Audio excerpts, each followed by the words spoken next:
Hello, we're going to get started on how to log into Apex to start your classes. So Google Chrome tends to work the best. We're going to click on that. And your teacher will have given you the website. It is www.apexvs.com. And then your teacher will have also given you a username and a temporary password. So we're going to put that in now.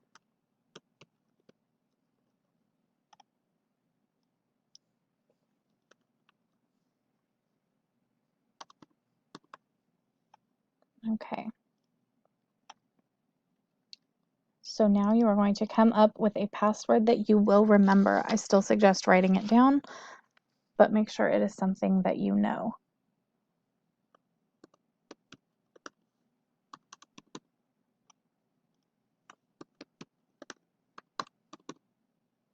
Okay, you're going to click on Student Code of Conduct, and you're going to read through this.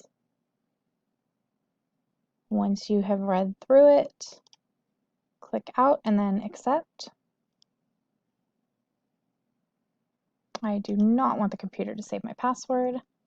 Now you're going to come up with your security questions.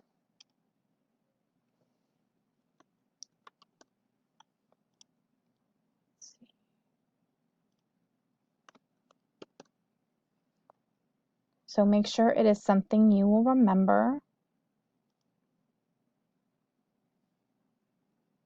And then we're going to continue.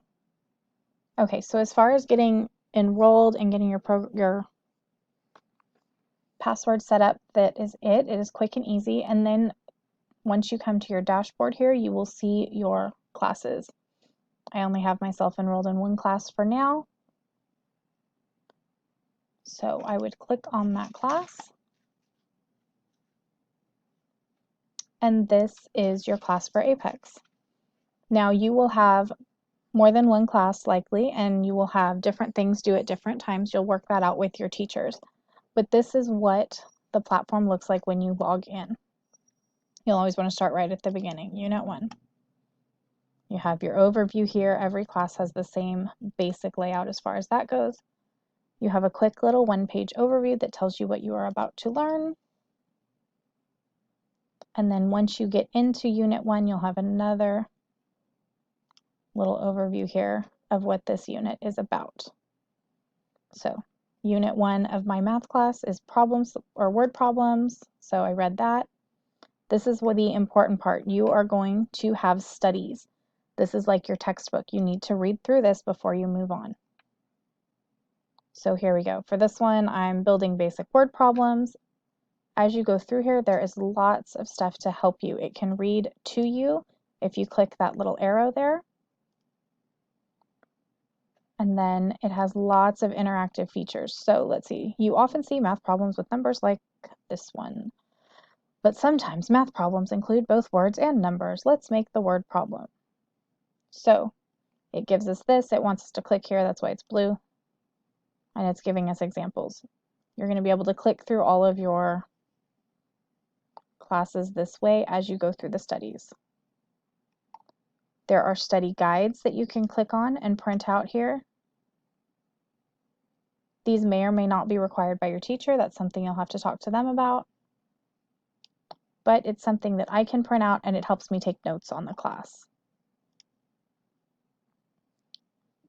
There is also a printable transcript here. So if you don't want to listen to the audio, you can come here and this is a written transcript. You can read through what it says. And then we'll go through, you'll read everything. Read all of your pages here with all of your examples. And now, congratulations, we have reached the end of the study. I'm going to click continue. Yes, I am ready to move on. You have your checkup for math problems. Not all classes have checkups, but some of them do. This is just a little practice. You can click on here before you move on to the quiz, little examples of what we just worked on.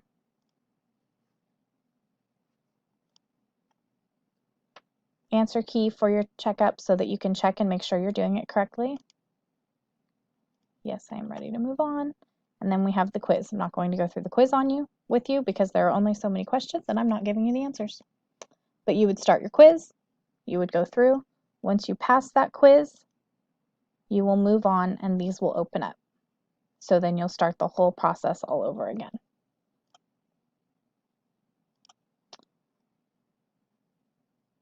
And if you have any other questions concerning how to get started, you can direct those to your teacher. Have a good day and enjoy APET.